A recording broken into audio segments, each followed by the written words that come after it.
बाबू बैजनाथ अपनी पत्नी भामा और दो बच्चों के साथ रहते थे। भामा गृहस्थी के कामों में व्यस्त रहती, जबकि बृजनाथ पढ़ाई में मग्न रहते। उनके दोनों बच्चे मुन्नू और श्यामा दिन भर छोटी छोटी बातों पर लड़ते रहते थे। श्यामा गुस्से में चिल्लाई, मुन्नू ने मेरी गुड़िया छीन ली। मुन्नू भी रोता हुआ बोला, श्यामा ने मेरी मिठाई खा ली। बृजनाथ ये सब सुनकर क्रोध में आ गए और भामा से बोले, तुम इन बच्चों को संभालोगी या नहीं, वरना मैं खुद ही इनकी खबर ले लूंगा। भामा चूल्हे में आग जलाते हुए बोली, अरे आप तो बस पढ़ाई में ही डूबे रहते हैं, जरा सांस तो ले लीजिए। क्या मैं ही अकेली बच्चों को संभालती रहूं? कभी आप भी थोड़ा ध्यान दिया कीजिए। बृजनाथ के पास कोई जवाब न था। बच्चों की चीख पुकार से तंग आकर वे घर से बाहर निकल गए। सावन का महीना था। कई दिनों बाद काले बादल उमड़ रहे थे। चारों ओर हरियाली छाई थी। बृजनाथ टहलते हुए कभी आकाश की ओर देखते, कभी पेड़ों की हरी भरी पत्तियों को निहारते, तो कभी मैदान में खेलते बच्चों को। अचानक उनकी नजर घास पर पड़ी एक कागज की पुड़िया पर गई। उन्होंने सोचा, ये क्या हो सकता है? मन में एक आवाज आई, तुमसे क्या मतलब, इसे छोड़ दो। लेकिन जिज्ञासा ने उन पर काबू पा लिया। उन्होंने झुककर पुड़िया उठा ली। शायद किसी के पैसे गिर गए हो। उन्होंने मन में सोचा। जब पुड़िया खोली तो उसमें गिल्लियां चमक रही थी। उन्होंने गिनती की, पूरी 8 गिल्लियां थी। कुतूहल बढ़ता गया। बृजनाथ की छाती तेजी से धड़कने लगी। हाथों में गिल्लियां लिए वे सोचने लगे, क्या करूं, इसे रख लूं? मगर अगर किसी ने देख लिया तो न जाने यह किसका होगा। क्या इसे यहीं छोड़ देना ठीक रहेगा? चलो थाने में ही यह काम निपटा देता हूं और गिन्नियां थानेदार को सौंप देता हूं। जिसके होंगे वह खुद ले जाएगा, और अगर नहीं भी मिला तो मुझ पर कोई दोष नहीं आएगा। मैं अपने उत्तरदायित्व से मुक्त हो जाऊंगा। लेकिन तभी माया ने मन के पर्दे के पीछे से एक और चाल चली।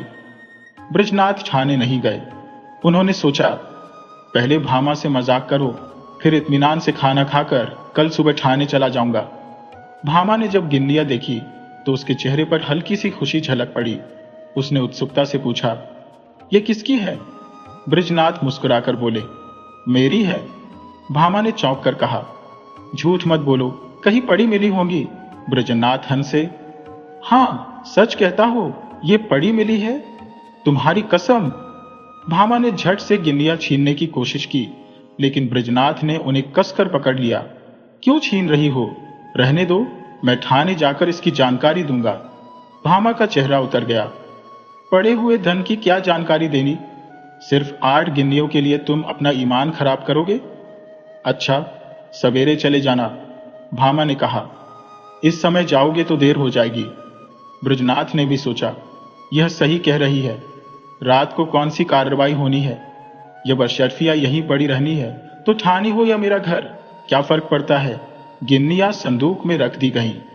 भामा हंसते हुए बोली, मुफ्त का धन क्यों छोड़ते हो? इससे मैं अपने लिए एक गुलबंद बनवा लूं। कब से इसकी चाहत है। बृजनाथ ने तिरस्कार भरे स्वर में कहा, गुलबंद के लिए जान जोखिम में डालोगी क्या? सुबह बृजनाथ थाने जाने के लिए तैयार हुए, लेकिन तभी उनका मित्र मुंशी घोड़ेलाल आ पहुंचा। वह दुखी स्वर में बोला, भाई साहब, इस समय मैं बहुत बड़ी परेशानी में फंस गया हूं। मेरी बुद्धि कुछ काम नहीं कर रही। तुम बड़े आदमी हो, बस 30 रुपये दे दो, किसी तरह काम चला लूंगा। कल शाम तक तुम्हें लौटा दूंगा। बृजनाथ कोई बड़े आदमी तो नहीं थे, लेकिन उनका अभिमान बड़ा था। वे अपनी प्रतिष्ठा बनाए रखने के लिए अक्सर दोस्तों की मदद करते थे, भले ही खुद मुश्किल में आ जाए। लेकिन भामा को इन सब बातों से कोई सहानुभूति नहीं थी। बृजनाथ संकोच में पड़ गए। वे भामा के पास गए और बोले, तुम्हारे पास 30 रुपये हैं? मुंशी घोड़ेलाल मांग रहे हैं। भामा ने रूखे स्वर में कहा, मेरे पास तो 2 रुपये भी नहीं है। होंगे तो जरूर, बहाना बना रही हो। मान लिया बहाना है, फिर भी मैं नहीं दूंगी। बृजनाथ मन ही मन खिन्न हो गए। उन्हें यकीन था कि भामा के पास रुपए हैं, लेकिन वह केवल उन्हें लज्जित करने के लिए इनकार कर रही है। उन्होंने संदूक से 2 गिल्लियां निकाली और घोड़ेलाल को देते हुए बोले, भाई, कल शाम तक रुपये लौटा देना। यह एक आदमी की अमानत है, मैं इसे अभी देने जा रहा था। अगर कल तक न मिले तो मुझे बहुत शर्मिंदगी उठानी पड़ेगी। घोड़ेलाल ने गिन्नियां जेब में रखी और चला गया। आज महीने की पहली तारीख थी। बृजनाथ दरवाजे पर बैठे घोड़ेलाल का इंतजार कर रहे थे। 5 बज गए, लेकिन घोड़ेलाल अभी तक नहीं आया था। बृजनाथ बार बार सड़क की ओर देखते, लेकिन खुद को दिलासा देते, आज वेतन मिलने का दिन है, देर हो रही होगी, आते ही होंगे। 6 बज गए, लेकिन घोड़ेलाल का कोई पता नहीं था। दफ्तर के अन्य कर्मचारी एक एक करके घर जा चुके थे। बृजनाथ को कई बार भ्रम हुआ कि कोई आ रहा है। कपड़े वैसे ही है, चाल भी वही है, आवाज भी जानी पहचानी लग रही है, लेकिन हर बार नजदीक आने पर पता चलता कि वह कोई और है। अब बृजनाथ को चिंता होने लगी। उन्होंने सोचा, कहीं घोड़ेलाल के घर जाकर पता करो, लेकिन फिर झिझक गए। अगर रास्ते में मिल गया तो क्या सोचेगा कि कुछ पैसों के लिए इतना अधीर हो रहा हूं। थोड़ी ही दूर गए थे कि सामने से कोई आता दिखा। बृजनाथ को फिर से भ्रम हुआ कि घोड़ेलाल ही है। वे मुड़कर बरामदे में लौट आए, लेकिन फिर वही धोखा, फिर वही भ्रांति। अब वे सोचने लगे, इतनी देर क्यों हो रही है? क्या अभी तक वह दफ्तर से नहीं लौटा होगा? ऐसा तो हो ही नहीं सकता। उसके साथ काम करने वाले सभी लोग तो कब के घर जा चुके हैं।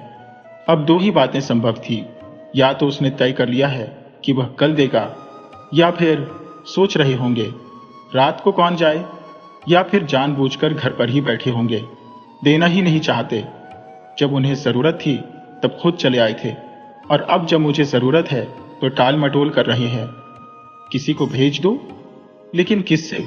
मुन्नू जा सकता है, आखिर सड़क पर ही तो उनका मकान है। यह सोचकर बृजनाथ कमरे में गए, लैंप जलाया। अचानक किसी के पैरों की आहट सुनाई दी। वे आंगन की ओर आए, देखा पड़ोस का एक आदमी तार बढ़ाने के लिए आया था। बृजनाथ ने झुंझलाकर कहा, भाई इस समय मुझे फुर्सत नहीं, बाद में आना। आदमी बोला, बाबूजी घर के सभी लोग घबरा रहे हैं, एक नजर देख लीजिए। बृजनाथ ने झल्लाकर तार अपने हाथ में लिया, सरसरी नजर डाली और बोले, कलकत्ते से आया है, मन नहीं पहुंचा। पड़ोसी ने डरते डरते कहा, बाबूजी ये भी देख लीजिए कि किसने भेजा है। इस पर बृजनाथ ने तार फेंक दिया और बोले, मुझे इस वक्त फुर्सत नहीं है। अब 8 बज चुके थे। बृजनाथ निराश होने लगे। मुन्नू इतनी रात बाहर नहीं जा सकता। उन्होंने मन ही मन निश्चय किया, आज ही जाना चाहिए। अगर वे बुरा मानेंगे तो इसकी चिंता मैं क्यों करूं। अंदर जाकर भामा से बोले, मैं जरा एक काम से बाहर जा रहा हूं, किवाड़ बंद कर लो। चले तो सही, लेकिन हर कदम पर ठिठकते रहे। घोड़ेलाल का घर दूर से दिखने लगा। अंदर से लैंप चल रहा था। बृजनाथ वहीं ठहर गए। क्या कहूंगा? कहीं उन्होंने जाते जाते रुपए निकाल दिए और देर के लिए क्षमा मांग ली तो मुझे कितनी शर्मिंदगी होगी। वे मुझे संकोची और अधीर समझेंगे। इन्हीं उधेड़बुन में बृजनाथ धीरे धीरे आगे बढ़ते चले गए। घोड़ेलाल का घर आ गया। द्वार बंद था। बृजनाथ को उन्हें पुकारने का साहस न हुआ। शायद वे खाना खा रहे होंगे। वे दरवाजे के सामने से गुजरे, फिर धीरे धीरे टहलते हुए 1 मील तक आगे निकल गए। 9 बज चुके थे। अब तो घोड़ेलाल भोजन कर चुके होंगे। ये सोचकर बृजनाथ वापस लौट आए, लेकिन जब द्वार पर पहुंचे तो वहां अंधेरा था। 1 मिनट तक दुविधा में खड़े रहे। अब क्या करूं? अभी बहुत सवेरा है, इतनी जल्दी ही थोड़े सो गए होंगे। वह दबे पांव बरामदे में चढ़े, दरवाजे पर कान लगाकर सुनने लगे। चारों ओर देखा कि कोई देख तो नहीं रहा। कुछ बातचीत की भनक कानों में पड़ी। ध्यान से सुना तो उनकी औरत कह रही थी, रुपए तो सब खर्च हो गए, बृजनाथ को कहां से वापस दोगे? घोड़ेलाल ने उत्तर दिया, ऐसी कौन सी उतावली है, फिर दे देंगे। छुट्टी के लिए मैंने दरख्वास्त दे दी है, कल मंजूर हो जाएगी। 3 महीने बाद लौटेंगे, तब देखा जाएगा। बृजनाथ को ऐसा जान पड़ा मानो किसी ने मुंह पर तमाचा मार दिया हो। क्रोध से भरे हुए उत्तर आए। घर की ओर बढ़े तो सीधे कदम रखना भी भारी लग रहा था, जैसे कोई दिन भर का थका मांदा आदमी हो। घर पहुंचकर सोने चले गए, लेकिन रात भर करवटें ही बदलते रहे। घोड़ेलाल के इस व्यवहार पर गुस्सा आ रहा था। मालूम नहीं किस गरीब के रुपए हैं, उसे क्या बीत रही होगी, पर अब क्रोध करने से क्या लाभ। सवाल था, रुपए कहां से आएंगे? भामा पहले ही इनकार कर चुकी थी। 10-5 की बात होती तो कहीं से पूरे कर लेते, लेकिन अब किसी से उधार लूं, कौन देगा? आज तक किसी से मांगने की नौबत नहीं आई। अगर कुछ दिन कठिन परिश्रम कर लूं तो कम से कम 1 महीना लगेगा। निर्दय घोड़ेलाल, तूने बड़ा दगा किया, न जाने किस जन्म का बैर चुकाया। दूसरे ही दिन ब्रजनाथ को पैसों की धुन सवार हो गई। सुबह से शाम तक कठिन परिश्रम करने लगे। दिन रात एक कर दिया। न रात देखी न दिन, सिर उठाने की भी मोहलत नहीं। कभी कभी तो रात के 12 भी बज जाते। जब मस्तिष्क शिथिल हो जाता तो विवश होकर चारपाई पर गिर पड़ते। लेकिन इतने परिश्रम की आदत नहीं थी। कभी सिर में दर्द, कभी पाचन में गड़बड़ी, कभी ज्वर। भामा कभी कभी झुंझलाकर कहती, अजी आराम भी कर लो, बड़े धर्मात्मा बने हो। तुम्हारे जैसे 105 और आदमी होते तो संसार का काम ही बंद हो जाता। ब्रजनाथ यह व्यंग्य सुनकर चुप रह जाते। 3 सप्ताह बीत गए। रुपये 25 उनके हाथ में आ गए। बस 2-3 दिन में बेड़ा पार हो जाएगा। पर 21वें दिन उन्हें प्रचंड ज्वर आ गया। 3 दिन तक न उतरा। मजबूरन छुट्टी लेनी पड़ी। भादों का महीना था। भामा ने सोचा पित्त का प्रकोप है, लेकिन 1 सप्ताह तक दवा लेने के बाद भी ज्वर ना उतरा। अब वह घबराने लगी। ब्रजनाथ प्रलाप करने लगे, बक बक करते। भामा डर कर कमरे से भाग जाती। बच्चों को पकड़कर दूसरे कमरे में बंद कर देती। अब शंका होने लगी, रुपयों की वजह से यह कष्ट तो नहीं भोगना पड़ रहा। कौन जाने रुपए वालों ने कुछ कर धर दिया हो। जरूर यही बात है, नहीं तो दवा से लाभ क्यों नहीं हो रहा। अब संकट में भामा ने देवी देवताओं की शरण ली। जन्माष्टमी और शिवरात्रि का कठिन व्रत शुरू किया। 8 दिन बीत गए। अंतिम दिन आया। प्रभात का समय था। भामा ने ब्रजनाथ को दवा पिलाई और दोनों सवालों को लेकर दुर्गा जी की पूजा के लिए निकल पड़ी। मंदिर पहुंची। उपासक आसनों पर बैठे दुर्गा पाठ कर रहे थे। धूप और अगरबत्ती की सुगंध फैल रही थी। भामा ने मंदिर में प्रवेश किया। सामने दुर्गा माता की विशाल प्रतिमा। उनके मुख पर एक विलक्षण झलक थी। भामा का अंतःकरण श्रद्धा से भर उठा। आंखें बंद कर हाथ जोड़कर बोली, माता मुझ पर दया करो। उसे लगा मानो देवी मुस्कुराई।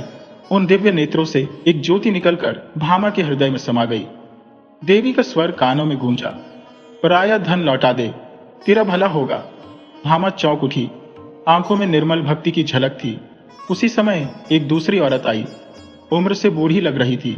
चेहरे पर दुख के बादल थे। उसने भी देवी के सामने सिर झुकाया। दोनों हाथों से आंचल फैलाकर बोली, देवी जिसने मेरा धन लिया हो उसका सर्वनाश हो। भामा का हृदय कांप उठा। ये शब्द तीर की तरह कलेजे में चुभ गए। उसने देवी की ओर देखा। उसे लगा देवी क्रोधित होकर कह रही है, पराया धन लौटा दे, नहीं तो तेरा सर्वनाश होगा। भामा सिहर उठी। वह बोली, हाँ मां। बेटा कितने दिन हुए? कोई 1.5 महीना हुआ। पूरे 120 रुपए थे। कैसे गिरे, कहाँ गिरे, कुछ पता नहीं। मेरे स्वामी पलटन में नौकर थे। कई बरस बीत गए। अब मुझे सरकार से 8 साल की पेंशन मिलती है। इस बार 2 साल की पेंशन एक साथ मिली थी। खजाने से रुपए लेकर आ रही थी। न जाने कब और कहाँ गिर पड़े। कुल 8 किन्नियां थी। अगर वे तुम्हें मिल जाएं तो क्या दोगी? अधिक नहीं, उनमें से 50 रुपए दे दूंगी। रुपए से भी अधिक मूल्यवान कोई चीज दे सकती हो? बेटी और क्या दे सकती हो? जब तक जीऊंगी तुम्हारा यश गाऊंगी। मुझे उसकी आवश्यकता नहीं बेटी। इसके सिवा मेरे पास और क्या है? मुझे आशीर्वाद दो कि मेरे पति अच्छे हो जाए। क्या उन्हें रुपए मिले हैं? वृद्धा की आंखों में आंसू आ गए। उसने देवी की ओर देखा। देवी के चरणों में प्रणाम करते हुए भामा के अंतःकरण में एक ध्वनि गूंजी, तेरा कल्याण होगा।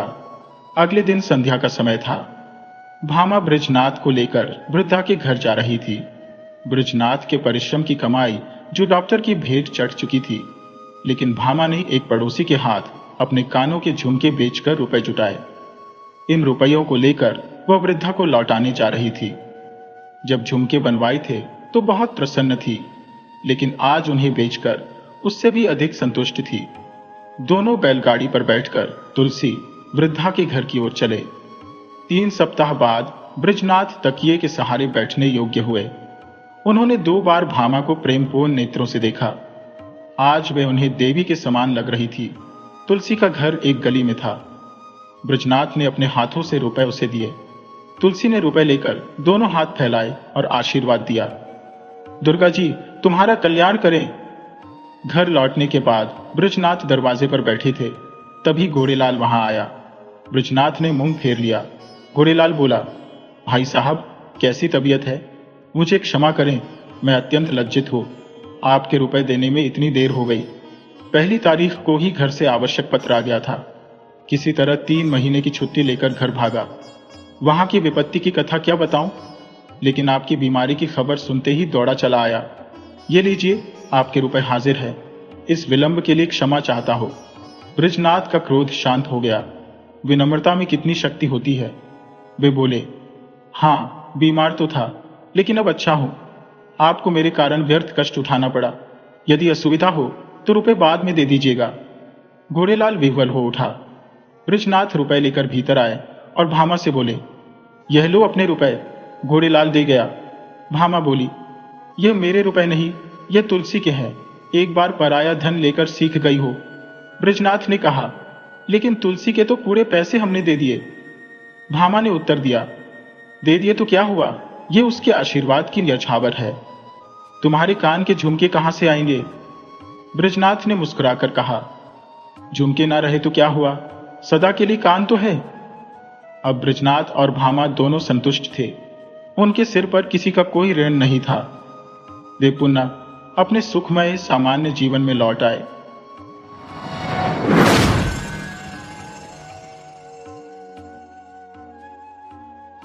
एक बार बहुत दूर उत्तर की जमीन पर फिनलैंड देश में एक किसान रहता था। उसके 3 बेटे थे। जब वे बड़े हो गए तो उसने अपने तीनों बेटों से कहा, बेटा, अब तुम लोग बड़े हो गए हो, सो अब तुम लोगों को शादी कर लेनी चाहिए। तुम लोग जाओ और अपने अपने लिए पत्नी ढूंढो। मैं तुम तीनों को बहुत प्यार करता हूं और मैं चाहता हूं कि तुम लोगों को अच्छी अच्छी पत्नियां मिलें। इसलिए जो भी लड़कियां तुम लोग अपने लिए चुनोगे, पहले मैं उनका इम्तिहान लूंगा कि वे तुम्हारे लिए अच्छी पत्नियां बनेंगी या नहीं। उसके बाद ही तुमको अपनी चुनी हुई लड़की से शादी की इजाजत मिलेगी। उसके बेटों ने पूछा, पर वे हमें मिलेंगी कहां पिताजी? पिता बोला, मैं चाहता हूं कि तुम तीनों एक एक पेड़ काटो और फिर जिस दिशा में तुम्हारा पेड़ कट कर गिरे, तुम उसी दिशा में अपनी पत्नी को ढूंढने जाओ। अगर तुमको उस दिशा में बहुत दूर भी जाना पड़ी तो भी मुझे यकीन है कि तुमको अपनी पत्नी मिल जाएगी। सबसे बड़ी बेटी ने जो पेड़ काटा तो वह पेड़ पूर्व की तरफ गिरा। वह बोला, यह तो बहुत अच्छा है। मुझे मालूम है कि पूर्व में एक बहुत प्यारी सी देहाती लड़की रहती है। मैं उसके घर जाऊंगा, उसको अपने साथ शादी के लिए बताऊंगा और फिर उससे शादी कर लूंगा। बीच वाली बेटी का काटा हुआ पेड़ पश्चिम की तरफ गिरा तो वह भी बोला, यह तो बहुत अच्छा है। मुझे मालूम है कि पश्चिम में भी एक बहुत प्यारी सी देहाती लड़की रहती है। मैं उसके घर जाऊंगा, उसको अपने साथ शादी के लिए पटाऊंगा और फिर उससे शादी कर लूंगा। जब तीसरे सबसे छोटे बेटे ने अपना पेड़ काटा तो वह उत्तर की तरफ गिरा। यह देखकर उसके दोनों बड़े भाई हंस दिए, क्योंकि वे जानते थे कि उत्तर की तरफ तो केवल जंगल और बर्फ थी, उधर की तरफ कोई लड़की कहां होगी। वे बोले, तुझको तो किसी रंदियर या भेड़िए से शादी करनी पड़ेगी, क्योंकि उत्तर में तो कोई लड़की ही नहीं है।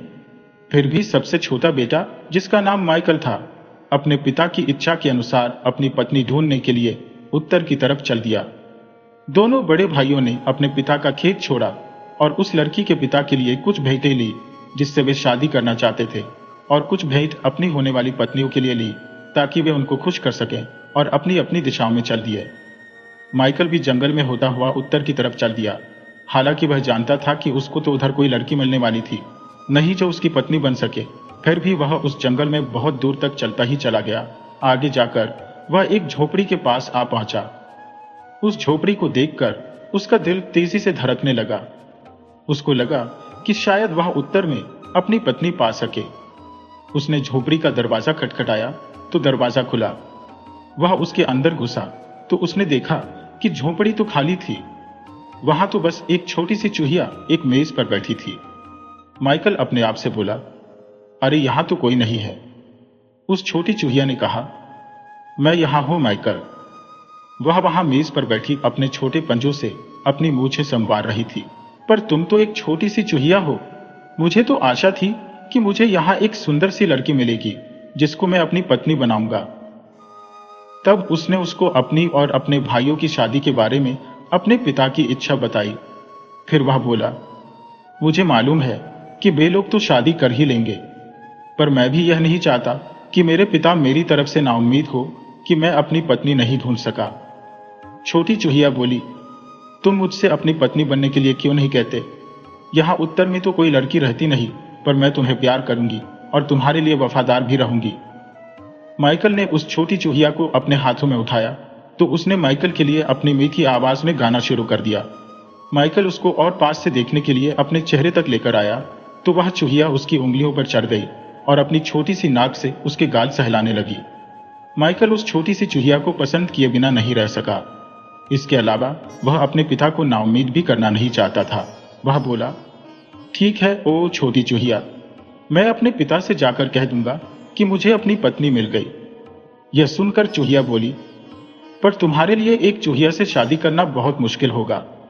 ऐसा करते हैं कि मैं यहीं ठहरती हूं, तब तक तुम अपने पिता को इस खबर के लिए तैयार करके आओ। माइकल की समझ में आ गया कि वह चूहिया ठीक कह रही थी। सुबह चूहिया को वहीं छोड़कर अकेला ही घर वापस लौट गया। सबसे बड़े भाई ने कहा, मेरी वाली की तो बहुत सुंदर आंखें हैं। बीच वाले भाई ने कहा, और मेरी वाली के तो बाल और मुस्कान दोनों ही बहुत सुंदर है। तुमको शादी करने के लिए कोई लोमड़ी या भेड़िया मिला क्या? माइकल ने उनसे इतनी जोर से कहा ताकि उसके पिता भी सुन लें। तुम लोग मेरी चिंता मत करो, मुझे तो एक बहुत ही प्यारी और नाजुक सी चीज मिल गई है और वह मखमल के कपड़े पहनती है। मखमल के कपड़े? कहकर उसके दोनों बड़े भाई जोर से हंस पड़े। तुमने तो लगता है कि उस उत्तरी जंगल और बर्फ में कोई राजकुमारी ढूंढ ली है। माइकल बोला, हाँ, मखमल के कपड़े, बिल्कुल राजकुमारियों की तरह से। और जब वह मेरे लिए गाती है तो उसकी मीठी आवाज तो मुझे बहुत ही अच्छी लगती है। यह सुनकर उसके दोनों बड़े भाई उससे जलने लगे कि उनके छोटे भाई को तो उत्तर में भी इतनी अच्छी लड़की मिल गई, पर इसमें वे क्या कर सकते थे। कुछ दिन बाद पिता बोला, मैं अभी भी यह तय नहीं कर पा रहा हूं कि किसको सबसे अच्छी पत्नी मिली है, इसलिए मैं चाहता हूं कि मेरी हर एक बहू मेरे लिए डबल रोटी बनाए ताकि मैं यह देख सकूं कि वह तुमको ठीक से खाना खिला सकेगी भी या नहीं। सुनते ही दोनों बड़े भाई अपने छोटे भाई माइकल से बोले, मुझे मालूम है कि मेरी वाली सबसे अच्छी डबल रोटी बनाएगी, पर माइकल तुम्हारी राजकुमारी? माइकल बोला, यह तो मुझे उससे पूछना पड़ेगा, पर असल में तो वह चिंता कर रहा था कि उसकी चूहिया डबल रोटी बनाएगी भी कैसे। फिर भी वे तीनों भाई एक साथ घर से निकल पड़े अपनी अपनी होने वाली पत्नियों से डबल रोटी बनवाने के लिए। छोटी चूहिया ने जब माइकल को वापस आते देखा तो वह तो गाने नाचने लगी, और जब उसने आकर उसे यह बताया कि उसको डबल रोटी बनानी है तो वह हंस दी। माइकल बोला, मैं तो तुमसे यह कहते हुए डर रहा था कि तुम डबल रोटी बना दो। वह फिर हंसी और एक छोटी सी घंटी बजाकर बोली, तुमको तुम्हारी डबल रोटी जरूर मिलेगी माइकल, बस जरा सा इंतजार करो। माइकल ने देखा कि छोटी चूहिया की घंटी बजाते ही दरवाजे से सैकड़ों की तादाद में चूहे चले आ रहे हैं। छोटी चूहिया ने उनसे कहा, तुम सब जाओ और गेहूं के सबसे बढ़िया वाले दाने लेकर आओ। वे सब चूहे तुरंत ही वहां से भाग गए और कुछ ही देर में गेहूं के सबसे बढ़िया वाले दाने लेकर वहां आ गए। छोटी चूहिया ने उन गेहूं के दानों से डबल रोटी बनानी शुरू कर दी। माइकल बड़े आश्चर्य से उस छोटी चूहिया को उन गेहूं के दानों से डबल रोटी बनाते देखता रहा। अगले दिन तीनों भाई अपनी अपनी डबल रोटियां लेकर अपने पिता के पास पहुंचे। सबसे बड़ा भाई राई की बनी डबल रोटी लेकर आया था। बीच वाला भाई जौ की बनी डबल रोटी लेकर आया था। पिता ने उन दोनों की डबल रोटियां चखी और कहा कि उनकी होने वाली पत्नियों ने बहुत अच्छी डबल रोटियां बनाई है। देहाती लड़कियों को जैसी डबल रोटी बनानी चाहिए उन्होंने वैसे ही डबल रोटियां बनाई है। वह संतुष्ट था कि शादी के बाद उसकी दोनों बहुएं उसके बेटों को ठीक से खाना खिलाती रहेंगी। तब माइकल ने अपनी सफेद डबल रोटी अपने पिता को दी। पिता ने उसको भी देखा और चखा तो बोला, अरे यह तो बहुत सुंदर सफेद डबल रोटी है, जरूर किसी अच्छे और महंगे अनाज की होगी। लगता है कि तुम्हारी होने वाली पत्नी बहुत अमीर है। माइकल बोला, उसने तो बस घंटी बजाई और उसके नौकर उसके लिए डबल रोटी बनाने का आटा लेकर आ गए और उसने फिर डबल रोटी बना दी। दोनों बड़े भाई बहुत खुश हुए जब उनके पिता ने कहा, अब हम एक और इम्तिहान लेंगे। तुम सबकी होने वाली पत्नियों को एक काम और करना पड़ेगा। मैं देखना चाहता हूं कि वे सिलाई भी कर सकती हैं या नहीं। तुम लोग उनके हाथ के बुने हुए कपड़े का नमूना लेकर आओ। यह सुनकर दोनों बड़े भाई तो खुश थे, क्योंकि वे जानते थे कि उनकी होने वाली पत्नियां कपड़ा बुनना जानती थी। पर वे यह तो सोच भी नहीं सकते थे कि कोई राजकुमारी भी कपड़ा बुन सकती है, तो उनके छोटे भाई का क्या होगा। माइकल भी चिंतित था। वह भी यही सोचता था कि कोई चूहिया भी कपड़ा बुन सकती है क्या। फिर भी वह सोचकर मुस्कुराया कि अगर वह चूहिया कपड़ा न भी बुन सकेगी, तो भी कम से कम वह उस बोलने वाली चूहिया से फिर से मिल तो सकेगा। जब माइकल चूहिया के पास पहुंचा, तो चूहिया उसको देखकर फिर बहुत खुश हो गई। वह तुरंत ही माइकल के खुले हाथों पर चढ़ गई और वहां नाचने लगी। माइकल बोला, मैं तुमको देखकर बहुत खुश हूं चूहिया रानी, लेकिन लेकिन क्या माइकल, क्या तुम्हारे पिता को कुछ और चाहिए? वह तुम्हारे हाथ के बुने हुए कपड़े का नमूना देखना चाहते हैं। क्या तुम कपड़ा बुन सकती हो? मैंने तो कभी सुना नहीं कि कोई चूहिया भी कपड़ा बुन सकती है। यह सुनकर चूहिया फिर हंसी और एक बार फिर उसने अपनी छोटी घंटी बजाई और एक बार फिर उसी दरवाजे से सैकड़ों की तादाद में चूहे वहां आ गए। वे अपनी राजकुमारी के हुक्म के लिए उसकी तरफ देखने लगे। चूहिया ने उनसे कहा, जाओ और सबसे बढ़िया अलसी की रुई लेकर आओ।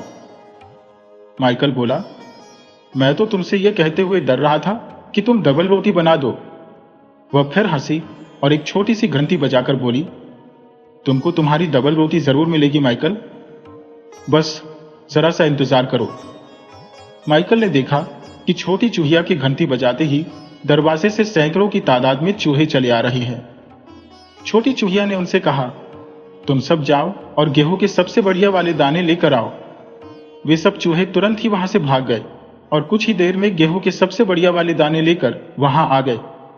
छोटी चूहिया ने उन गेहूं के दानों से डबल रोटी बनानी शुरू कर दी। माइकल बड़े आश्चर्य से उस छोटी चूहिया को उन गेहूं के दानों से डबल रोटी बनाते देखता रहा। अगले दिन तीनों भाई अपनी अपनी डबल रोटियां लेकर अपने पिता के पास पहुंचे। सबसे बड़ा भाई राई की बनी डबल रोटी लेकर आया था। बीच वाला भाई जौ की बनी डबल रोटी लेकर आया था।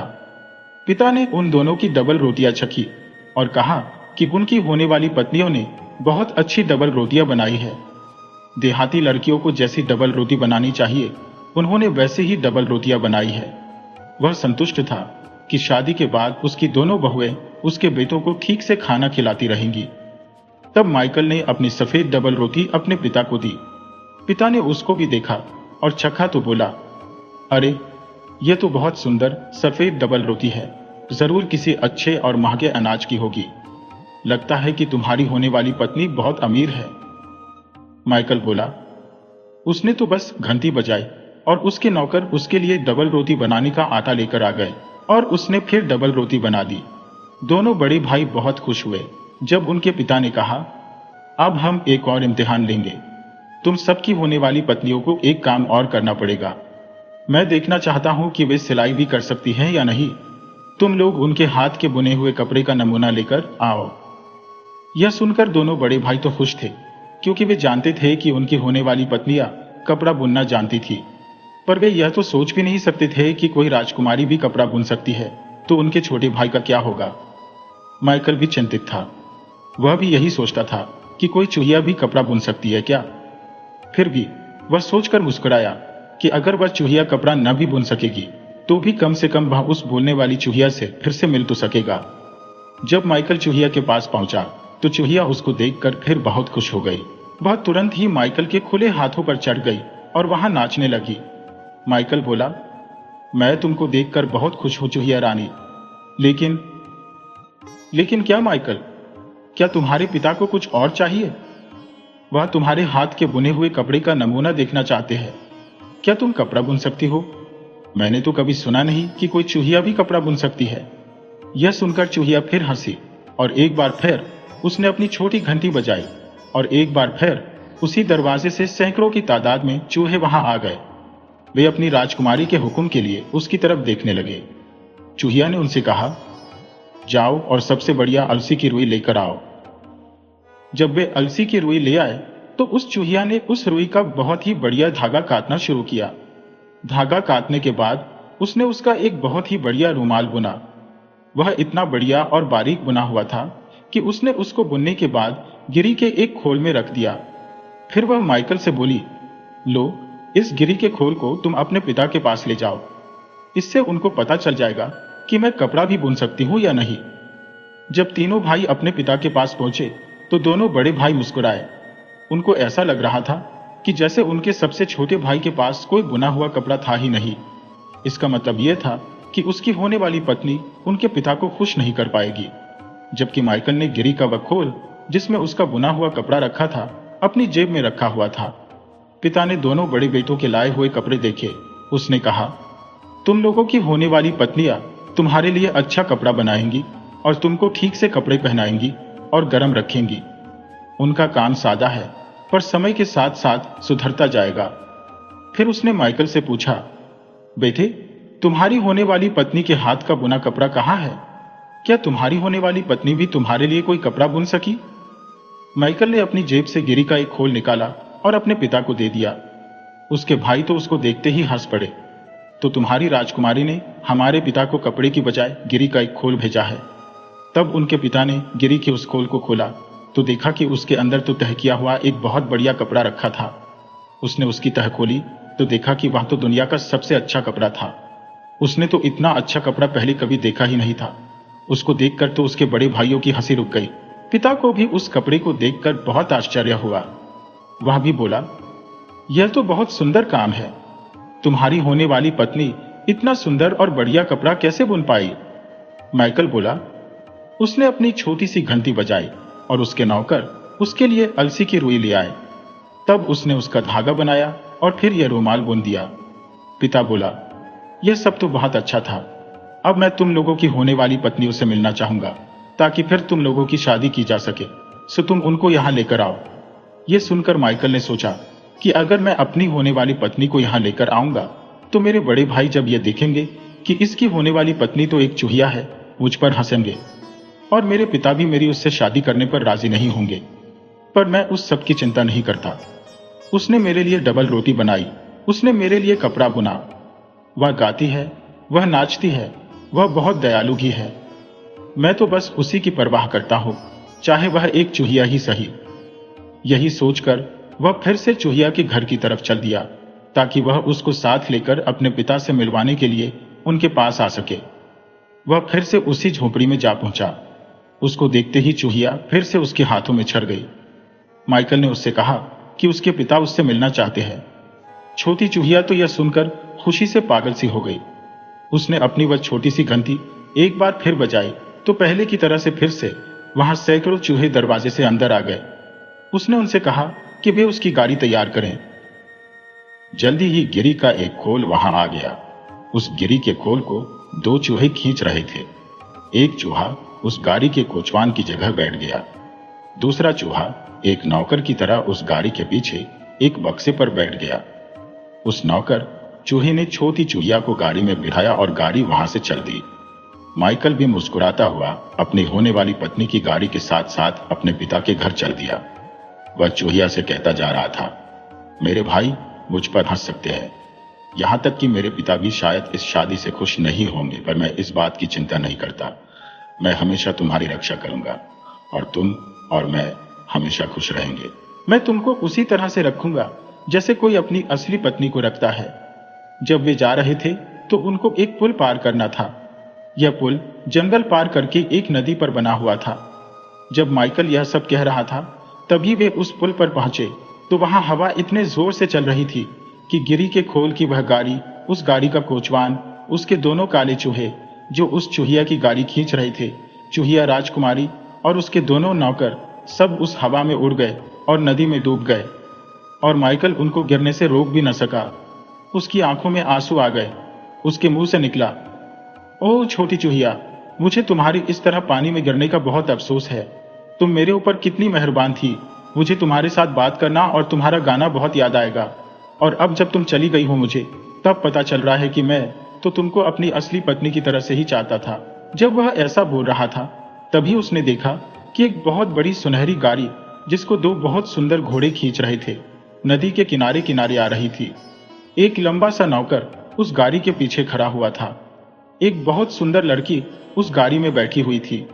इतनी सुंदर लड़की तो माइकल ने पहले कभी देखी नहीं थी। वह खुद बर्फ जैसी सफेद थी। उसके होंठ बेरीज जैसे लाल थे। उसने सफेद मखमल के कपड़े पहने हुए थे और अपने सुनहरे बालों में बहुत सारे जवाहरात पहने हुए थे। उसने माइकल को पुकार कर कहा, क्या तुम मेरे साथ मेरी गाड़ी में बैठना पसंद नहीं करोगे माइकल? मैं अपने होने वाले पति के पिता से मिलने जा रही हूं। माइकल कुछ दुखी आवाज में बोला, नहीं, मैं नहीं बैठ सकता। मेरी अपनी होने वाली पत्नी तो यहां नदी में डूब गई है। उस सुंदर लड़की ने कहा, तुमने मुझे नहीं खोया है माइकल, मैं ही तुम्हारी वह छोटी चुहिया हूं। मैंने ही तुम्हारे पिता के लिए डबल रोटी बनाई थी, मैंने ही तुम्हारे पिता के लिए कपड़ा बुना था।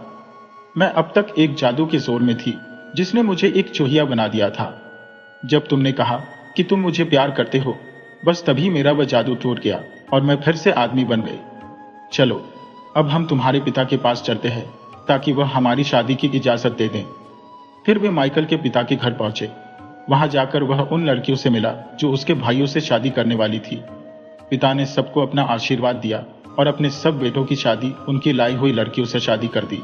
माइकल के दोनों बड़े भाई अपने पिता के खेत पर अपनी अपनी पत्नियों के साथ आराम से रहे। माइकल अपनी चुहिया के साथ उसके राज्य चला गया।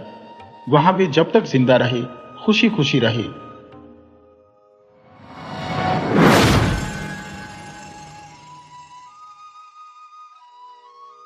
एक बार की बात है कि एक जगह एक पति पत्नी रहते थे। यह उन दोनों की दूसरी शादी थी, पर उन दोनों की उस स्त्री की पहली शादी से एक एक लड़की भी थी। स्त्री की बेटी बहुत ही सुस्त और आलसी थी और घर में कोई भी काम नहीं करती थी, जबकि आदमी की बेटी बहुत चुस्त चालाक थी। पर किस्मत की बात कि उसका कोई भी काम उसकी सौतेली मां को पसंद नहीं आता था, इसलिए दोनों माँ बेटी आदमी की बेटी को घर से बाहर निकालना चाहती थी। सो एक दिन ऐसा हुआ कि दोनों लड़कियां सूत काटने के लिए बाहर गई और एक कुएं के पास बैठकर सूत काटने लगी। स्त्री की बेटी के पास तो काटने के लिए रुई थी, पर आदमी की बेटी के पास कोई रुई नहीं थी। उसके पास बस कुछ कांटे थे। स्त्री की बेटी ने कहा, पता नहीं ऐसा कैसे होता है कि तुम बहुत जल्दी ही अपना काम खत्म कर लेती हो, पर मैं तुम्हारी बराबरी नहीं कर पाती। उसके बाद दोनों ने यह तय किया कि जिस किसी का सूत पहले टूटेगा वह कुएं में नीचे उतरेगा। सो उन्होंने अपना अपना सूत काटना शुरू कर दिया। पर जब वे सूत काट रही थी तो आदमी की बेटी का सूत टूट गया और उसको कुएं में नीचे उतरना पड़ा। जब वह कुएं की तली में पहुंची तो उसने अपने चारों तरफ चमकीली हरे रंग की शराब देखी, पर उससे उसको कोई चोट नहीं पहुंची। वह उस पर थोड़ी ही दूर चली थी कि उसके सामने एक हैज आई जिसको उसे पार करना था। हैज बोली, ओह, मैं तुमसे प्रार्थना करती हूँ कि तुम मेरे ऊपर जोर से मत चलना, मैं फिर कभी तुम्हारी सहायता करूंगी। सो वह उससे कुछ दूर हटकर चलने लगी और इतनी दूर हटकर चली कि उसने उसकी एक डंडी भी नहीं छुई। वह थोड़ी दूर और चली कि उसको एक गाय मिली जो अपने सींगों पर दूध निकालने वाली एक बाल्टी लिए इधर उधर घूम रही थी। वह एक बहुत सुंदर और बड़ी गाय थी और उसके थन दूध से भरे हुए थे। गाय बोली, मैं तुमसे प्रार्थना करती हूँ कि तुम मेरा दूध दूह दो। मेरे थनों में बहुत दूध भरा है, तुम जितना चाहो उतना पी लो और बाकी बचा हुआ मेरे खुरों पर डाल दो। फिर देखना कि मैं किसी दिन तुम्हारी सहायता करती हूं या नहीं। सो आदमी की बेटी ने वैसा ही किया जैसा कि गाय ने उससे करने के लिए कहा था। उसने बाल्टी गाय के सींगों से उतारी और उसका दूध दोने बैठ गई। जैसे ही उसने गाय के थनों को हाथ लगाया, गाय के थनों से दूध की धारा बहकर बाल्टी में गिरने लगी। पहले तो उसने खूब पेट भरकर गाय का दूध पिया, फिर बाकी बचा हुआ दूध उसने उसके खुरों पर फेंक दिया और दूध दोहने वाली बाल्टी को उसके सींगों पर लटका दिया। वह फिर आगे चल दी। आगे चलकर उसको एक भेड़ मिला। उसके ऊपर बहुत लंबी लंबी ऊन थी। वह नीचे तक लटक रही थी और उसके पीछे पीछे जमीन पर घिसट रही थी। उसके सींगों पर एक बड़ी सी कैंची रखी हुई थी। भेड़ उस लड़की को देखकर बोला, ओह, जरा मेरी यह ऊन काट दो, क्योंकि मैं इसको बहुत देर से घसीटते हुए ही इधर से उधर घूम रहा हूं। ये ऊन जहां से भी इसको जो कुछ भी मिलता है वही पकड़ लेती है। इसके अलावा ये इतनी गर्म है कि इसकी गर्मी से मेरा तो बस दम ही घुटा जा रहा है। जब तुम मेरी ऊन काट लो तो जितनी ऊन तुम्हें चाहिए तुम ले लेना और बाकी बची हुई ऊन मेरी गर्दन के चारों तरफ लपेट देना। फिर देखना कि मैं तुम्हारी किसी दिन सहायता करता हूं या नहीं। आदमी की लड़की तो इसकी सहायता करने को तुरंत ही तैयार हो गई।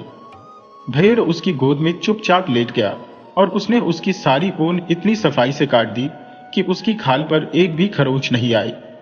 फिर उसने जितनी उससे ली जा सकी उतनी ऊन ले ली और बाकी की ऊन उस भेड़ की गर्दन में लपेट दी। यह सब करके वह फिर आगे चली। आगे चलकर उसको एक सेब का पेड़ मिला। उस पेड़ की सारी शाखें फलों के बोझ से नीचे जमीन तक झुकी जा रही थी और एक पतले से खंभे से चिपकी हुई थी। वह चिल्लाया, ओ मेहरबानी करके मेरे सेब तोड़ दो ताकि मेरी शाखें थोड़ी सीधी हो सकें, क्योंकि इस तरह से बहुत देर तक टेढ़े खड़े होना बहुत ही मुश्किल काम है। पर जब तुम मेरी शाखें झुकाओ तो इनको बहुत जोर से मत झुका देना। फिर उसके बाद जितने सेब तुम खाना चाहो उतने तुम खा लेना और बाकी बचे हुए सेब मेरी जड़ के पास ही डाल देना, और फिर देखना कि मैं किसी दिन तुम्हारी सहायता करता हूं या नहीं। सो इसने जितने सेब उसके हाथों से टूट सकते थे उतने सेब उसने उस पेड़ से अपने हाथों से तोड़ दिए। फिर उसने खंभा उखाड़ लिया और उससे और सेब तोड़ लिए। उसने पेट भरकर सेब खाए और बाकी बचे हुए सेब उस पेड़ की जड़ में ही डाल दिए। यह करके अब वह फिर आगे चली। अब की बार वह बहुत देर तक चलती रही। आखिर वह एक खेत पर बने घर में आ पहुंची। वहां ट्रॉल का सरदार अपनी बेटी के साथ रहता था। वह उस घर के अंदर चली गई और अंदर जाकर वहां रहने के लिए जगह मांगी।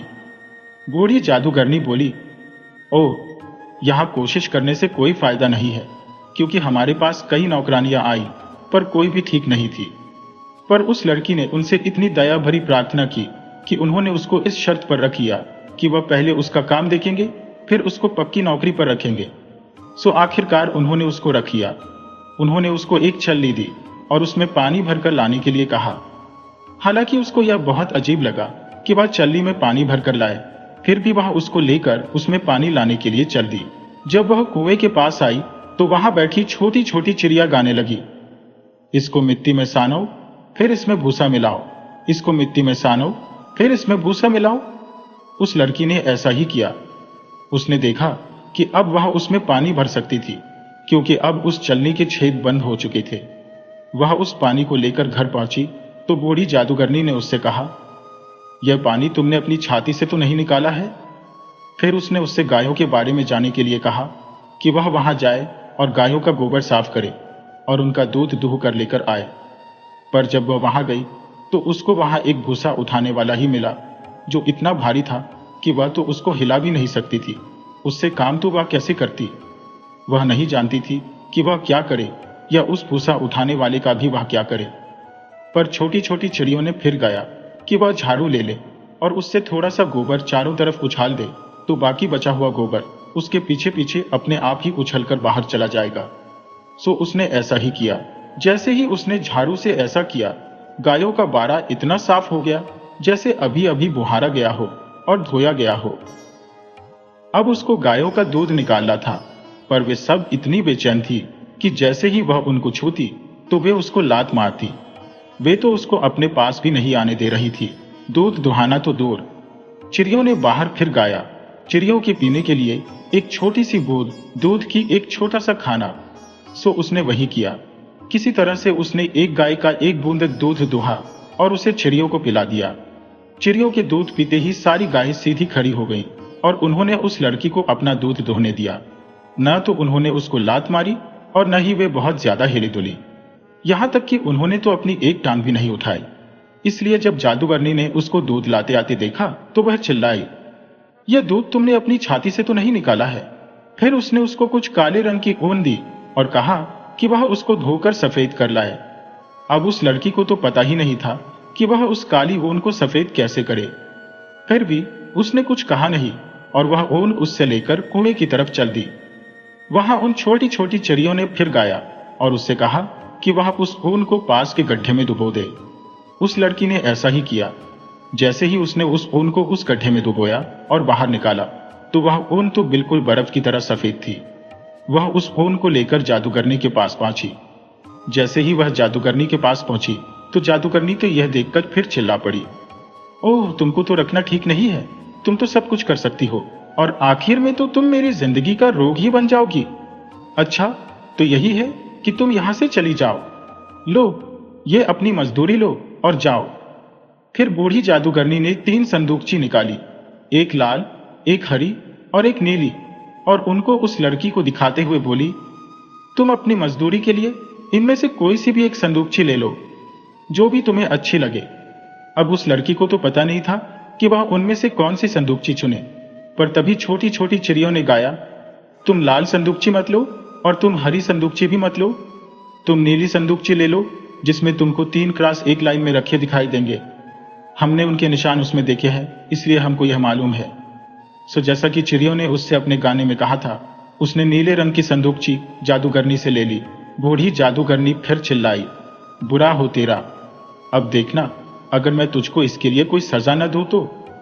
जैसे ही आदमी की बेटी अपनी नीली संदूकची लेकर चली, बूढ़ी जादूगरनी ने उसके पीछे लोहे की एक जलती हुई सलाख फेंक कर मारी, पर वह दरवाजे के पीछे की तरफ कूद गई और वहां जाकर छिप गई।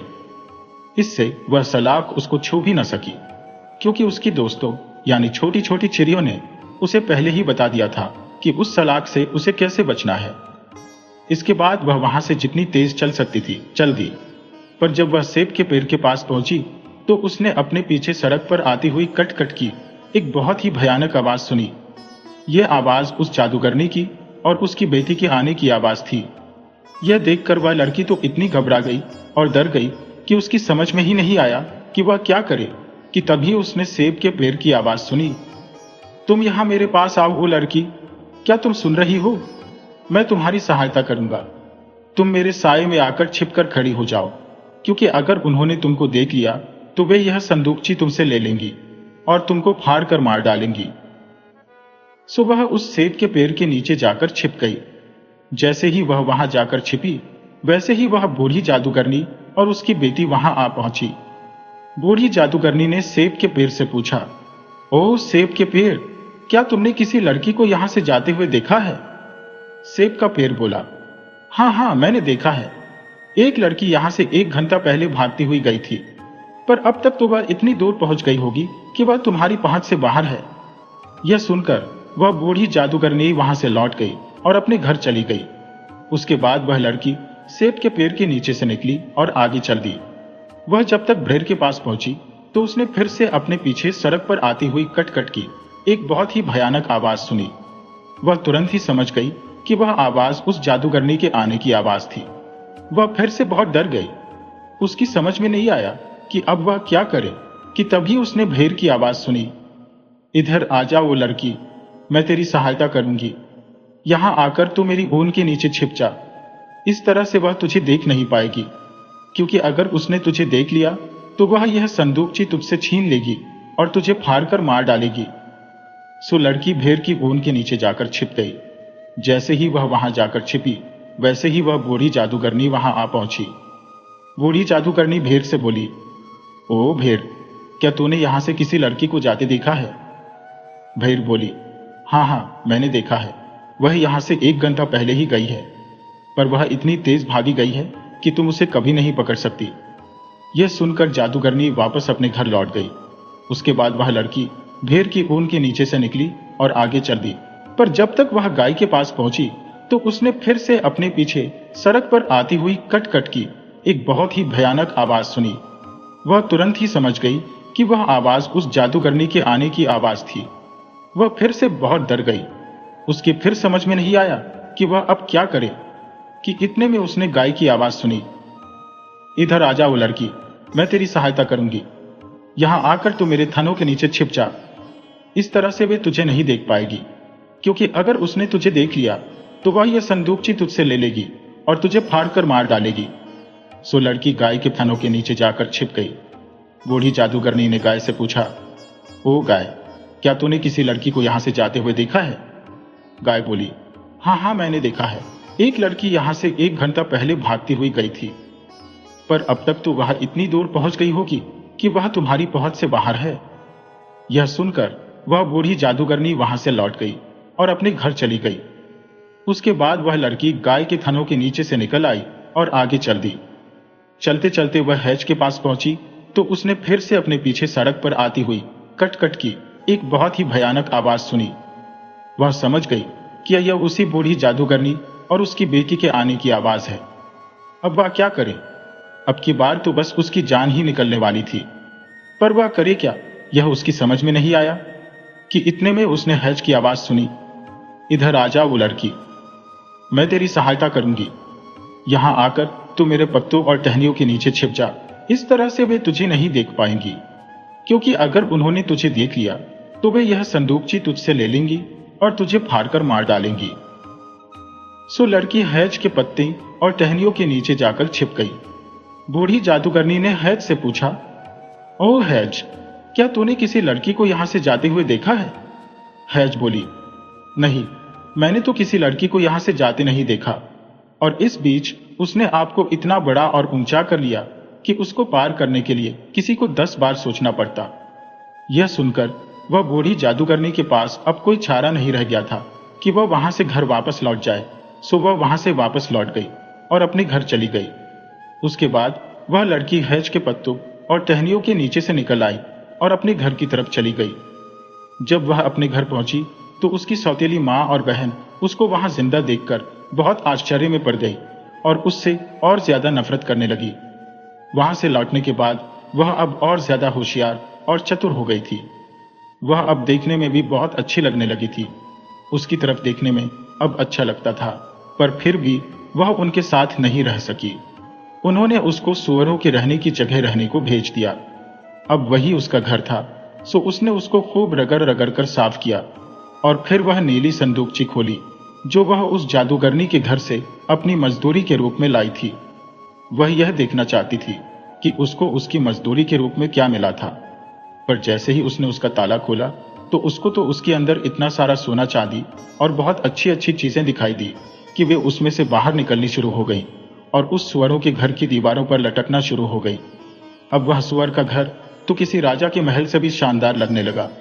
जब उसकी सौतेली माँ और बहन उसे वहां देखने आई तो वे तो आश्चर्य के मारे उछल ही पड़ी और पूछने लगी कि यह सब उसने कैसे बनाया।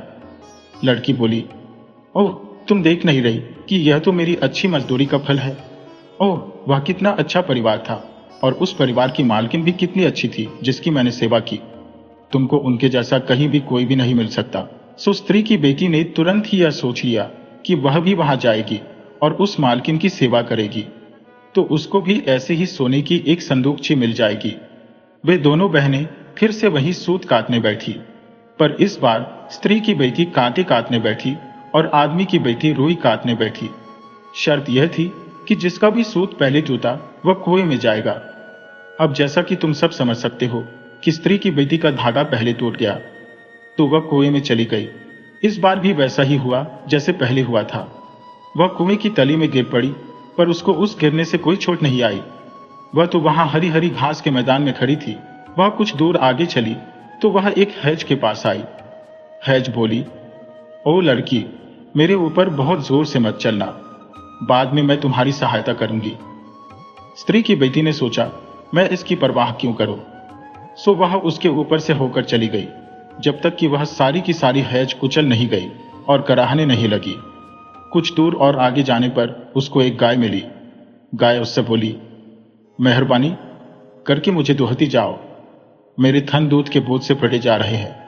मैं बाद में तुम्हारी सहायता करूंगी। तुम जितना चाहे उसमें से उतना दूध पी लेना, पर जितना बचे वह मेरे खुरों पर फेंक देना। उसने उस गाय को दुहा और तब तक उसका दूध पीती रही जब तक वह और दूध नहीं पी सकी। पर जब वह वहां से चली तो उसके पास गाय के खुरों पर डालने के लिए दूध बिल्कुल भी नहीं बचा था। और जहां तक उस बाल्टी का सवाल था जिसने उसने उसका दूध दुहा था, वह उसने पहाड़ी के नीचे लुढ़का दी थी। वह फिर से आगे चल दी। कुछ और दूर चलने के बाद उसको एक भेड़ मिला जो उसके साथ साथ अपने पीछे पीछे अपनी ऊन लटकाई चल रहा था। भेड़ ने लड़की से कहा, मेहरबानी करके मेरी ऊन काट दो, बाद में मैं तुम्हारी सहायता करूंगा। ऊन काटकर तुम उसमें से जितनी चाहे उतनी ऊन ले लेना, पर बाकी बची हुई ऊन मेरी गर्दन में लपेट देना। लड़की ने यह सब कर तो दिया, पर उसने इसे इतनी लापरवाही से किया कि उसने बेचारे भेड़ के शरीर में से बड़े बड़े टुकड़े भी काट लिए, और जहां तक ऊन का सवाल था वह तो उसकी सारी ऊन लेकर चली गई। उसकी गर्दन में बांधने के लिए जरा सी भी ऊन नहीं छोड़ी। आगे कुछ दूर चलने के बाद उसको एक सेब का पेड़ मिला जो फलों से भरपूर था और उसी की वजह से टेढ़ा भी खड़ा था। सेब का पेड़ बोला, मेहरबानी करके मेरे पेड़ के सेब तोड़ दो ताकि मेरी शाखाएं सीधी बढ़ सके, क्योंकि इस तरह से टेढ़े खड़े रहना बहुत मुश्किल काम है। पर जरा ध्यान रखना कि फल तोड़ते समय मुझे बहुत जोर से मत मारना। तुम चाहे जितने सेब खा लेना, पर बाकी बचे हुए सेब मेरी जड़ के चारों तरफ डाल देना, मैं फिर तुम्हारी सहायता करूंगा। लड़की ने उस पेड़ के सेब तोड़े, तो पर उसने वही सेब तोड़े जो उसके सबसे पास थे। बाकी दूर लगे सेब तोड़ने के लिए उसने डंडे से पेड़ को बहुत जोर से मारा। इससे उसके फल ही नहीं बल्कि कई शाखाएं भी टूट गई। फिर उसने खूब सारे सेब खाए जब तक उससे सेब और नहीं खाए गए। बाकी बचे हुए सेब उसने पेड़ के नीचे फेंक दिए और आगे चल दी।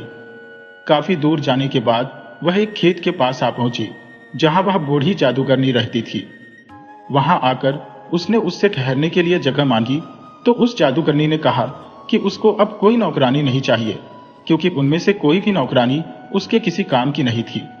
या तो वे उसके लिए बहुत होशियार थी या फिर उन्होंने उसको उसकी चीजों के साथ धोखा दिया था।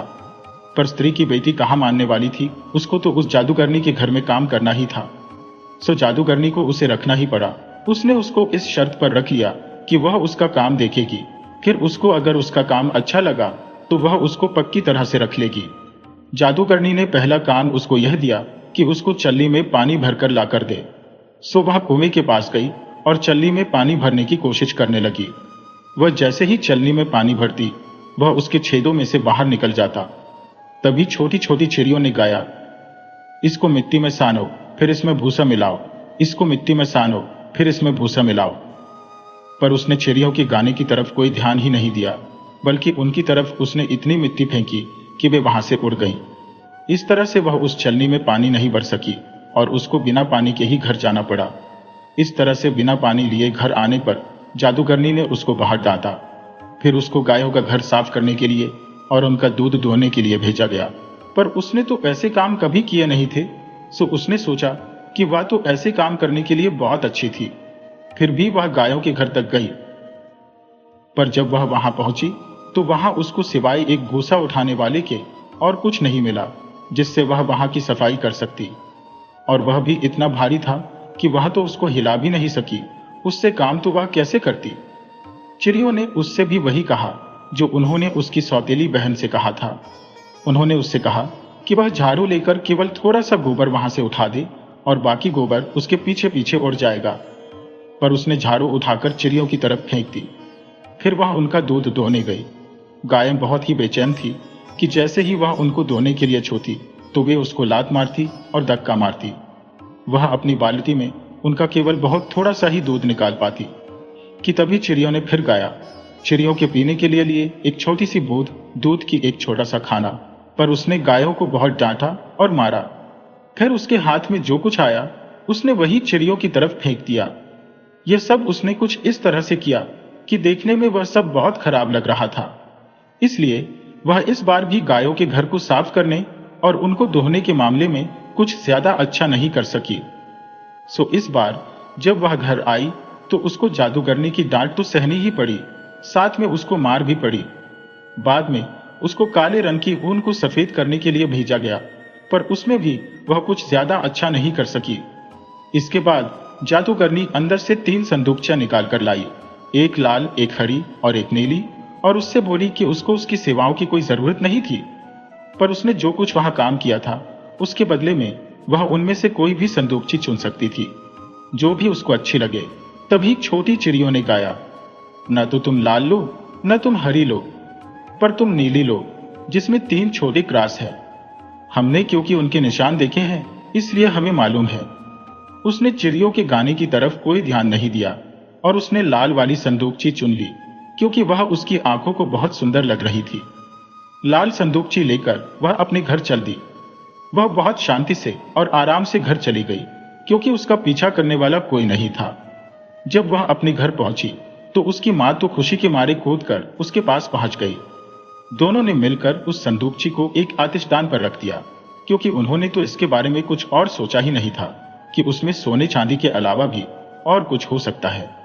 वे तो बस यह सपना देख रही थी कि उस सोने की संदूकची से अपना घर उस सुअर के घर जैसा सजा लेंगी। वहां जाकर उन्होंने उस संदूकची को खोला। लो, जब उन्होंने उसको खोला तो उसमें से क्या निकला? उसमें से तो मेंढक सांप निकल पड़े। और उससे भी बुरी बात यह कि जब भी वे मुंह खोलती उनके मुंह से या तो कोई मेंढक कूदकर बाहर आ जाता, या फिर कोई सांप बाहर रेंग जाता, या फिर कई तरह के कीड़े बाहर निकल पड़ते। इस वजह से अब कोई उनके साथ ही नहीं रह पा रहा था। तो यह इनाम मिला उस लड़की को उस जादूगरनी के साथ काम करने का।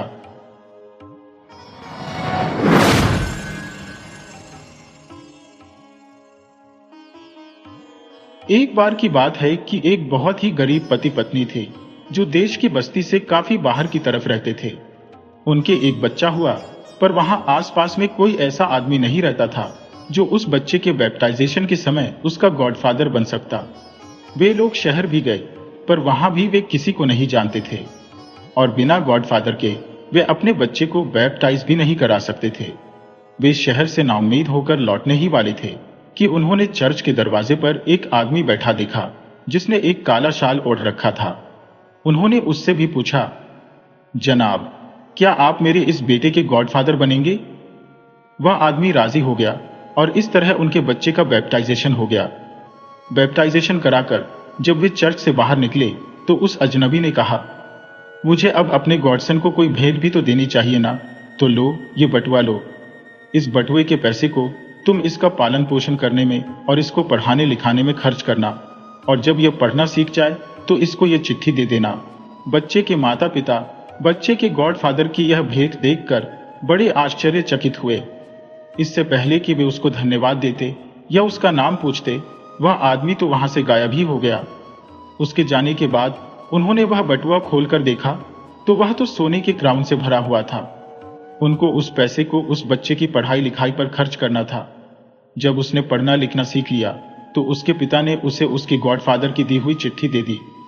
उस चिट्ठी में लिखा था, प्रिय गॉडसन, मैं अपने देश से निकाले जाने के बाद अपनी राजगद्दी फिर से वापस लेने जा रहा हूं।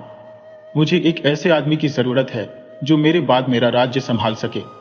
जब तुम यह चिट्ठी पढ़ लो तो तुम अपने गॉडफादर के पास आ जाना, इंग्लैंड का राजा। बाद में जब तुम मेरे पास आ रहे हो तो रास्ते में एक भींगे आदमी से बचना, एक लंगड़े आदमी से बचना और किसी भी बाल और खाल के रोगी से बचना। उस नौजवान ने अपने माता पिता से कहा, पिताजी, मैं चलता हूं, अब मुझे अपने गॉडफादर के पास जाना है, उन्होंने मुझे बुलाया है। कुछ दिनों तक चलने के बाद उसको एक यात्री मिला तो उस यात्री ने उस नौजवान से पूछा, ओ छोटे, तुम कहां जा रहे हो? इंग्लैंड। अच्छा, मैं भी वहीं जा रहा हूं, तो चलो हम लोग साथ साथ ही चलते हैं। तभी उस नौजवान ने उस यात्री की आंखें देखी तो उसने देखा कि उसकी एक आंख पूर्व की तरफ देख रही थी और दूसरी आंख पश्चिम की तरफ। उसको लगा कि यह वही भेंगा आदमी था जिसके बारे में राजा ने उसको रास्ते में सावधान रहने के लिए कहा था, इसलिए उसे इस आदमी के साथ नहीं रहना चाहिए। रुकने की पहली जगह आते ही उसने बहाना बनाकर दूसरी सड़क ले ली। कुछ और आगे जाने पर उसे एक और यात्री मिला। वह एक पत्थर पर बैठा था। इस यात्री ने भी इस नौजवान से पूछा, क्या तुम इंग्लैंड जा रहे हो? अगर ऐसा है तो हम लोग साथ साथ चलते हैं, क्योंकि मैं भी उधर ही जा रहा हूं। इतना कहकर वह अपने पत्थर से उठा और एक छड़ी के सहारे लंगड़ाकर चलने लगा। नौजवान ने सोचा, अरे यह तो लंगड़ा है, मुझे इसका भी साथ छोड़ देना चाहिए। मेरे गॉडफादर ने मुझे ऐसे आदमी से भी बचने के लिए कहा है। सो उसने वहां से भी अपनी सड़क बदल ली और उसको वहीं छोड़कर आगे बढ़ गया। कुछ दूर चलने के बाद उसको एक और यात्री मिला। उसकी आंखें उसकी टांगों की तरह बिल्कुल ठीक थी। उसको उसके कोई सिर की खाल की बीमारी भी नजर नहीं आ रही थी। उसके सिर पर तो अच्छे घने काले बाल थे, पर क्योंकि वह अजनबी भी इंग्लैंड जा रहा था सो वे दोनों साथ साथ चल दिए। फिर भी वह उससे कुछ डरा डरा सा ही रहा। रास्ते में वे सोने के लिए एक सराय में रुके। अपने साथी से डरकर उस नौजवान ने अपना बटुआ और राजा की दी हुई चिट्ठी निकाली और संभाल कर रखने के लिए सराय के मालिक को दे दी। रात को जब सब सो रहे थे तो वह अजनबी उठा और सराय के मालिक के पास बटुआ, चिट्ठी और घोड़ा मांगने गया। सराय के मालिक ने समझा कि वे दोनों साथ साथ थे, सो उसने उसको तीनों चीजें दे दी। सुबह को जब वह नौजवान उठा तो वह वहां अकेला था। उसके पास पैसे भी नहीं थे, चिट्ठी भी नहीं थी और उसका घोड़ा भी नहीं था। वह पैदल था। पूछने पर सराय के मालिक ने सफाई दी कि तुम्हारा नौकर रात को मेरे पास आया था और वह तुम्हारा सब सामान मांगकर ले गया और चला गया। सो अब वह नौजवान पैदल ही चल दिया। कुछ दूर आगे चलकर सड़क के एक मोड़ पर एक खेत में लगे एक पेड़ से बंधा उसको अपना घोड़ा दिखाई दे गया। वह उस घोड़े को वहां से खोलने ही वाला था कि पेड़ के पीछे से उसका बर्रात वाला साथी निकल आया। उसके हाथ में एक पिस्तौल थी। वह बोला, अगर तुम यही इसी वक्त मरना नहीं चाहते तो तुम मेरे नौकर बन जाओ और तुम्हारी बजाय मैं इंग्लैंड के राजा के गॉडसन बनने का नाटक करूंगा। ये कहने के बाद ही उसने अपने काले बालों की विग अपने सिर से हटा दी तो उस नौजवान को उसका खुजली की बीमारी से ढका सिर दिखाई दे गया। उस नौजवान के पास उसकी बात मानने के अलावा अब और कोई चारा नहीं था, सो वह उसकी बात मानकर उसके साथ उसका नौकर बनकर चल दिया। वह आदमी घोड़े पर सवार था और वह नौजवान उसके पीछे पीछे पैदल जा रहा था। आखिर वे इंग्लैंड पहुंचे। राजा ने उस खुजली वाले आदमी का खुले दिल से स्वागत किया।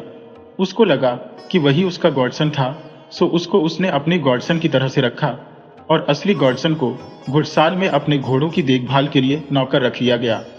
पर उस खुजली वाले यात्री को तो उस नौकर को भगाना था। उसको यह मौका भी जल्दी ही मिल गया। एक दिन राजा ने अपने नकली गॉडसन से कहा, अगर तुम मेरी बेटी को एक जादूगर से छुड़ा दो तो मैं उसकी शादी तुमसे कर दूंगा। किसी ने उसके ऊपर जादू करके उसको एक टापू पर रखा हुआ है। इस काम में बस एक मुश्किल है कि जो कोई भी उसको आजाद कराने गया है वह फिर जिंदा वापस नहीं आया। उस खुजली वाले यात्री ने तुरंत ही जवाब दिया, आप मेरे नौकर को भेजकर देखिए, वह जरूर ही उसको आजाद करा कर ले आएगा। राजा ने तुरंत ही उसके नौकर को यानी अपने असली गॉडसन को बुलवाया और उससे पूछा, क्या तुम मेरी बेटी को उस टापू पर से जादूगर से आजाद कराकर ला सकते हो? आपकी बेटी? कहां है आपकी बेटी राजा साहब? राजा ने फिर कहा, वह एक टापू पर है। एक जादूगर उसको उठाकर ले गया था, पर मैं तुमको सावधान कर दूं कि अगर तुम उसके बिना यहां वापस लौट कर आए तो मैं तुम्हारा सिर धड़ से अलग कर दूंगा। ये सुनकर वह नौजवान वहां से चला गया और बंदरगाह पर आकर जहाजों को आते जाते देखता रहा। उसको यही पता नहीं था कि वह राजकुमारी के टापू पर जाए कैसे। वह यह सब सोच ही रहा था कि वह क्या करे कि एक बूढ़ा नाविक जिसकी सफेद दाढ़ी नीचे तक लटक रही थी उसके पास आकर बोला, मैं देख रहा हूं कि तुम बहुत देर से यहां बैठे बैठे आते जाते जहाजों को देख रहे हो। क्या बात है, कुछ परेशान हो? उस नौजवान ने उसको अपनी परेशानी बताई तो वह बोला, तुम राजा से 3 डेक का एक जहाज मांग लो। वह नौजवान राजा के पास गया और उससे एक 3 डेक का जहाज मांगा। राजा को यह सुनकर आश्चर्य तो हुआ कि उसने उससे 3 डेक का जहाज ही क्यों मांगा, पर फिर उसने उसे एक 3 डेक का जहाज दे दिया। जब वह नौजवान बंदरगाह पर जहाज का लंगर उठाने के लिए तैयार हो गया तो वह बूढ़ा नाविक वहां फिर से प्रकट हुआ और उससे बोला, अब तुम इस जहाज का एक डेक चीज से, दूसरा डेक डबल रोटी के चूरे से और तीसरा डेक मरे हुए जानवरों के सड़े हुए मांस से भर लो। उस नौजवान ने ऐसा ही किया। वह बूढ़ा फिर बोला, जब राजा तुमसे यह कहे कि तुम अपने लिए कोई नाविक चुन लो तो तुम उससे कहना कि तुमको केवल एक ही नाविक चाहिए और फिर तुम मुझे चुन लेना। उस नौजवान ने फिर वैसा ही किया जैसा उस बूढ़े ने उससे करने के लिए कहा था। उसने उस बूढ़े की बताई चीजों से अपना जहाज भर लिया और उस बूढ़े को अपना नाविक चुन लिया। जब उसने बंदरगाह छोड़ा तो सारा शहर उसको विदा करने के लिए किनारे पर खड़ा था। वे सब इस अजीब से सामान और केवल एक नाविक के जहाज को देखने के लिए खड़े थे। वे लोग समुद्र में 3 महीने तक चलते रहे। आखिर एक रात को उन दोनों को एक लाइट हाउस दिखाई दिया। उन्होंने उस बंदरगाह पर पहुंचकर अपना लंगर डाल दिया। वहां पहुंचकर उन्होंने देखा कि वहां तो बहुत नीचे नीचे घर बने हुए हैं और बड़ा धीमा धीमा सा कुछ चल रहा था। एक बारीक सी आवाज ने पूछा, तुम्हारे जहाज पर क्या सामान है? बूढ़े नाविक ने जवाब दिया, चीज के टुकड़े। तो किनारे से लोग बोले, बहुत अच्छे, हमें इसी की तो जरूरत थी। असल में यह चूहों का टापू था, यहां सब चूहे ही चूहे रहते थे। उन्होंने कहा, हम तुम्हारा सारा सामान खरीद तो लेंगे पर हमारे पास पैसे नहीं है ताकि हम तुम्हें उसकी कीमत दे सकें। पर हां, अगर तुमको कभी भी कुछ भी चाहिए तो बस तुम एक बार कह देना, चूहो ओ बढ़िया चूहो, आओ हमारी सहायता करो, तो हम तुम्हारी सहायता के लिए आ जाएंगे। उस नौजवान और नाविक ने उस जहाज का तख्ता गिरा दिया और चूहों ने तुरंत ही सारी चीज के टुकड़े जहाज से उतार लिए। वहां से फिर वे लोग एक दूसरे टापू की तरफ चले। इत्तेफाक से वहां पर भी वे रात को ही पहुंचे तो वहां भी उनको यह पता नहीं चला कि उस टापू पर क्या हो रहा है। यह जगह पहली जगह से भी ज्यादा खराब थी क्योंकि यहाँ न तो कोई घर था और न ही कोई पेड़।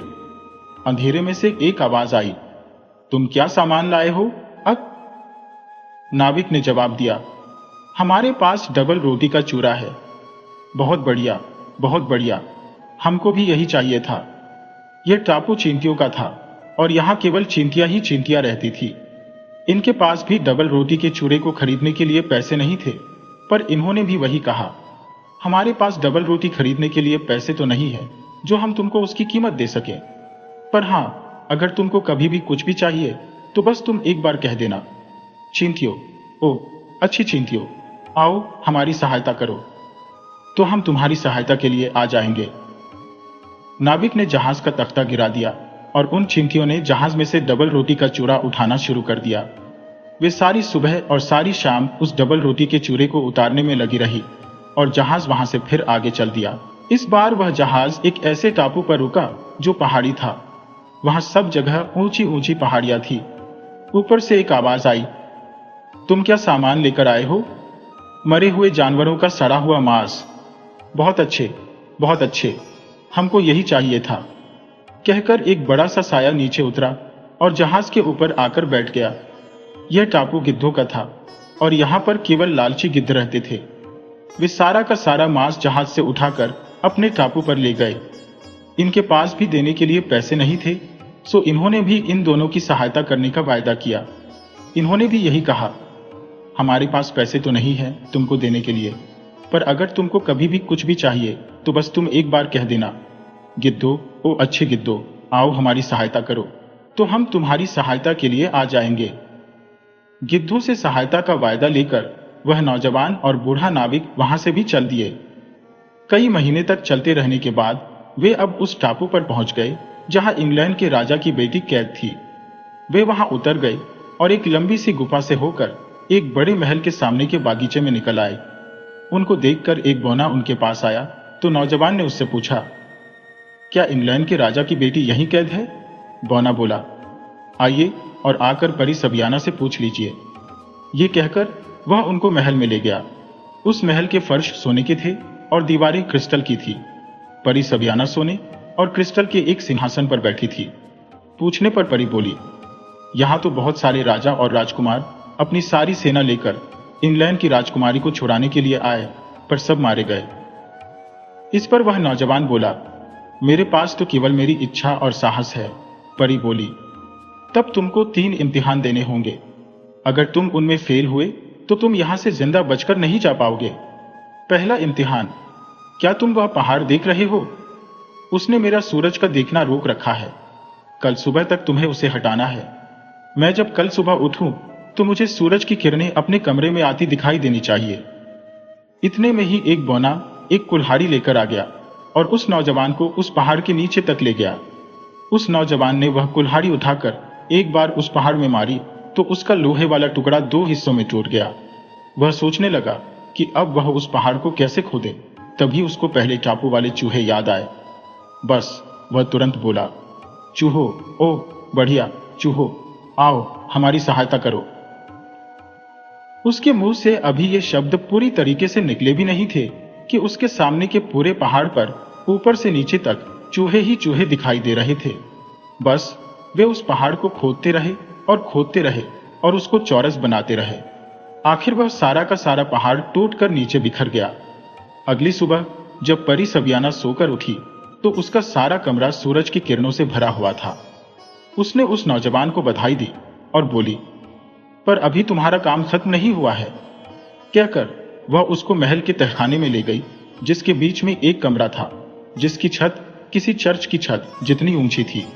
उसमें मटर और मसूर के मिले जुले दानों का एक इतना बड़ा ढेर लगा था कि वह तहखाने की छत तक पहुंच रहा था। परी सबियाना ने कहा, तुम्हारे पास एक पूरी रात है, उसमें तुम इन मटर और मसूर के दानों को 2 अलग अलग ढेरों में लगा दो। भगवान तुम्हारी सहायता करे। सहायता, अगर तुम्हारी मसूर का एक भी दाना मटर में रह गया या मटर का एक भी दाना मसूर में रह गया तो बस।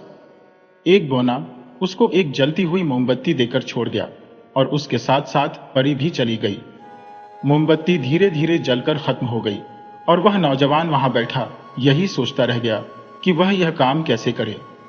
यह काम तो किसी भी इंसान के लिए एक रात में करना नामुमकिन था। तभी उसको दूसरे टापू पर रहने वाली चींटियों की याद आई और वह बोला, चींटियों,